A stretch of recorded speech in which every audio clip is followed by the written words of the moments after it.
Arsenal have not beaten Liverpool in the last 8 meetings. That's a run that stretches back to 2020. And we look at these home games here and they do concede goals. They've conceded in every game so far, 3-1, 2-1, 2-1, 4-2. We know Liverpool's attack is still firing, but what about that defence? Liverpool still winless away from home if we look at all games.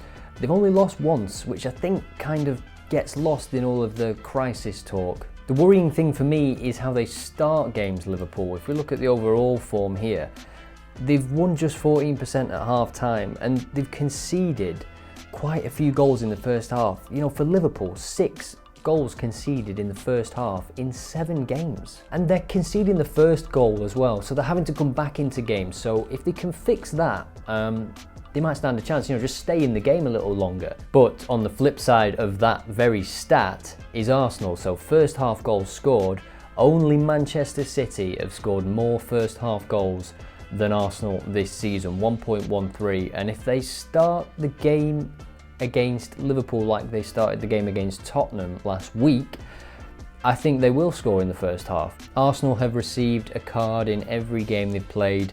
And as we saw before, they've conceded in every home game, so they do allow teams to get at them. They do leave spaces in behind, and Ben White pushes up. You know, Zinchenko pushes into space, and Saliba so far has been able to deal with most things in behind. His pace and his elegance. He is such a good defender.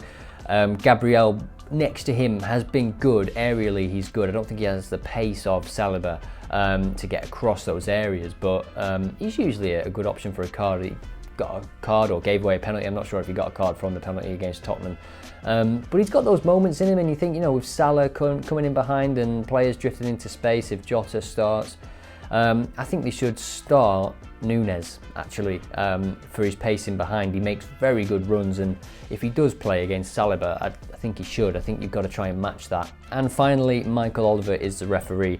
Let's take a look at his recent history. So he officiated the 6-3, only 3 cards in that Manchester derby. He on average gives out 3.29 in the Premier League this season so far. It's 3.29. Wow. Yeah, so the combined game where we've got 100 games recorded, it's 3.29, and so the average is pretty solid with him